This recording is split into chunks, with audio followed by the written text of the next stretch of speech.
ఇప్పుడు శరణ్ గారు అయితే ఒక మంచి బుక్ రాశారు. నిన్నటి వరకు మేమందరం ఒక రెఫరెన్స్ ఇచ్చేవాళ్ళం సీక్రెట్ బుక్ చదవమని. ఇప్పుడు మైండ్ సెట్ షిఫ్ట్ చదవమని చెప్పి రికమెండ్ చేయాల్సి వస్తుంది. ఇది ఫస్ట్ బుక్. ఇలాంటి పుస్తకాలు ఇంకా చాలా రాయాలి. ఇక్కడ నేను మీ అందరికీ విజ్ఞప్తి చేసేది ఏంటి, ఇక్కడ ఉండేవాళ్ళకే కాకుండా రాష్ట్రంలో కానీ దేశంలో ఉండే ప్రజలందరికీ విజ్ఞప్తి చేసేది, మనుషులకి ఎక్స్ట్రాడినరీ పవర్స్ ఉన్నాయి. అందరం కూడా పుట్టినప్పుడు చిన్నగానే పుడతాం, మామూలు కుటుంబాలలోనే పుడతాం. కానీ మనం చేసే ప్రాక్టీస్ కానీ, మనం బిల్డప్ చేసుకునే పాజిటివ్ మైండ్ సెట్ కానీ వాళ్ళందరినీ ఉన్నతమైన స్థానాల్లోకి రీచ్ చేసే పరిస్థితికి వస్తుంది. ఇప్పుడు దానికి ఎగ్జాంపుల్ సక్సెస్ అయిన ఏ వ్యక్తిని చూసినా సేమ్ ఎగ్జాంపుల్సే ఉంటాయి. కానీ ఇక్కడ ఇంతవరకు మన అందరం కూడా సీక్రెట్ బుక్లు ఇవన్నీ కూడా చెప్పి రెఫర్ చేశాం. సక్సెస్ అయిన వాళ్ళు ఇప్పుడు నారాయణ గారు ఆయన ఇన్స్టిట్యూట్ కానీ, నేను రాజకీయాల్లో కానీ, చిరంజీవి గారి సినిమాల్లో కానీ మేము ప్రాక్టీస్ చేశాం. ఈరోజు చిరంజీవి గారు మీరు చెప్పినట్టు ఆయన ఆ సంకల్పం చేసుకొని ముందుకు పోయారు.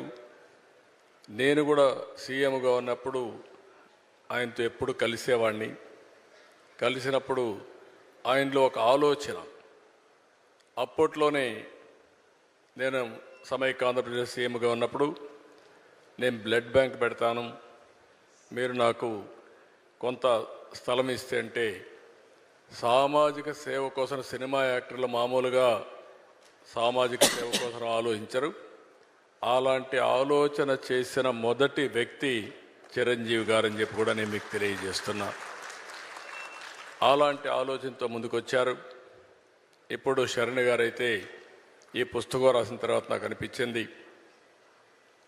ఈరోజు మనందరం కూడా గుర్తుపెట్టుకోవాల్సింది, భవిష్యత్తులో కూడా భారతదేశానికి చాలా అడ్వాంటేజెస్ ఉన్నాయి. దానికి కారణం మీరు ఒకసారి చూస్తే 91లో ఆర్థిక సంస్కరణలు రావడం, 94, 95 ఆ ప్రాంతంలో ఐటీ ఎవాల్వ్ కావడం, ఫస్ట్ మూవర్ అడ్వాంటేజ్ మనం తీసుకోవడం. మూడోది ఇలాంటి యువత, ఇప్పుడు శరణ్ గారు ఎట్టయితే వచ్చారో ఇలాంటి వాళ్ళందరూ ముందుకొచ్చి చిన్న వయసులో అచంచలమైన ఆత్మవిశ్వాసంతో ముందుకు పోయే పరిస్థితికి వచ్చారు. ఇప్పుడు వీళ్లే దేశానికి పెద్ద ఆస్తి. ప్రపంచాన్ని శాసించే శక్తి భారతదేశంలో ఉండే యువతకు ఉంది, దాంట్లో ఏమాత్రం అనుమానం లేదు. నేను అందుకనే ఇప్పుడు ఒక పుస్తకం కూడా, నేను ఒక ప్రోగ్రాం తీసుకున్నాను. ఒకప్పుడు పబ్లిక్ ప్రైవేట్ పార్ట్నర్షిప్, ఇప్పుడు నారాయణ గారు ఒక ఇన్స్టిట్యూట్ పెట్టినా, ఇంకొకరు ఇండస్ట్రీ పెట్టినా, ఇంకో పని చేసినా ఈ పబ్లిక్ ప్రైవేట్ పార్ట్నర్షిప్లో చేస్తున్నారు. ఇప్పుడు నేను తీసుకొచ్చిన కార్యక్రమం P4 తీసుకొచ్చాను, పబ్లిక్ ప్రైవేట్ పీపుల్స్ పార్ట్నర్షిప్. ఎవరైతే టాప్లో ఉండే 10%, బాటంలో ఉండే 20%కి అండగా నిలబడాలి. డబ్బులు ఇవ్వడం కాదు. చాలామంది చారిటీ చేస్తున్నారు, చిరంజీవి గారు చేస్తున్నారు, నేను చేస్తున్నా, నారాయణ గారు చేస్తున్నారు, చాలామంది చేస్తున్నారు. కానీ మనుషుల్ని క్యాపిటల్గా భావించి మనం కానీ హ్యాండ్ హోల్డింగ్ ఇవ్వగలిగితే అచంచలమైన విశ్వాసంతో ముందుకు వస్తారు. ఈరోజు ఒక మాటలో చెప్పాలంటే, శరణ్ గారు కూడా చేసే ఈ ప్రజాసేవ, నేను ఇది సర్వీస్కి అని చెప్తున్నా, ప్రజల్ని మోటివేట్ చేయడం, విద్యార్థుల్ని మోటివేట్ చేయడం కూడా ఒక గొప్ప కార్యక్రమం అని చెప్పి కూడా నేను మీకు తెలియజేస్తున్నా. భవిష్యత్ అసెట్స్ని తయారు చేస్తున్నారు. ఒక మైండ్ షిఫ్ట్, ఒక simple mind shift over a period of time బ్రహ్మాండమైన ఫలితాలు వస్తాయి. అలాంటి ఫలితాలు వచ్చినప్పుడు దానికి ఎక్కడా లేనటువంటి రిజల్ట్స్ కూడా వస్తూ ఉంటాయి. ఈరోజు మీరు చూస్తున్నారు, ప్రధానమంత్రి గారు 11 సంవత్సరాలు ఏదైతే నరేంద్ర మోడీ గారు ప్రధానమంత్రి అయిన తర్వాత భారతదేశానికి ఒక సుస్థిరమైన ప్రభుత్వం వచ్చింది.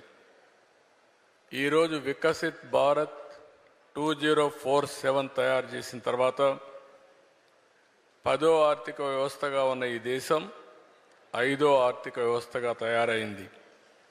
రాబోయే 2-3 సంవత్సరాల్లో 3వ ఆర్థిక వ్యవస్థగా తయారవుతుంది. ఆ తర్వాత 2047కి 1 కానీ 2 కానీ ఉంటాం. అలాంటి సమయంలో నిన్న జరిగినటువంటి సంఘటన చాలా బాధాకరం. ఏదైతే పహల్గామ్లో మీరు చూసినప్పుడు టెర్రరిస్టులు అటాక్ చేసి 25 మంది చంపేశారు.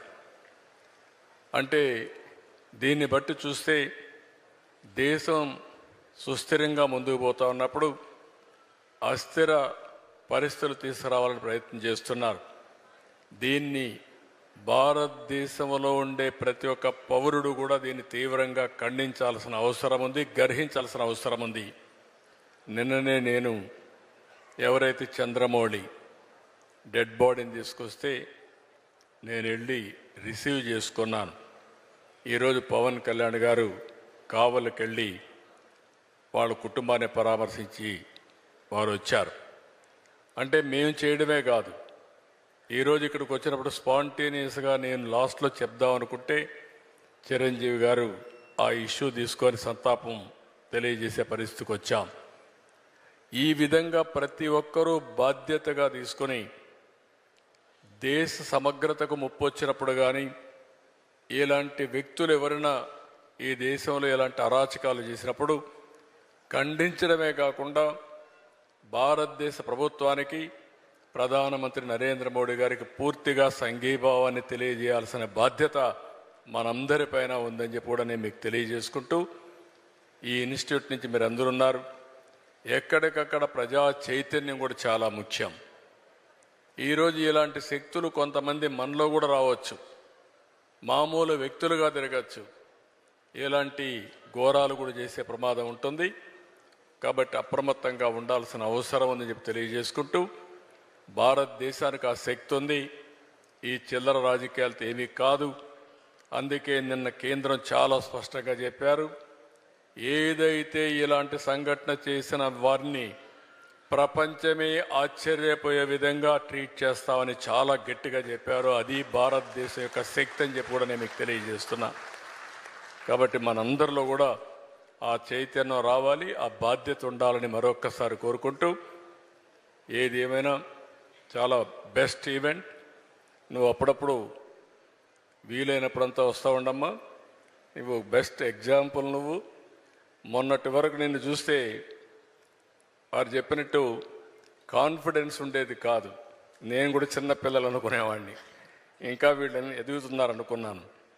ఈరోజు నువ్వు మారడమే కాకుండా 10 మందిని మార్చే శక్తి నీకు వచ్చిందంటే excellent. Congratulations. I wish all the best. Thank you so much. I am proud of you. We are proud of you. Thank you. Good luck.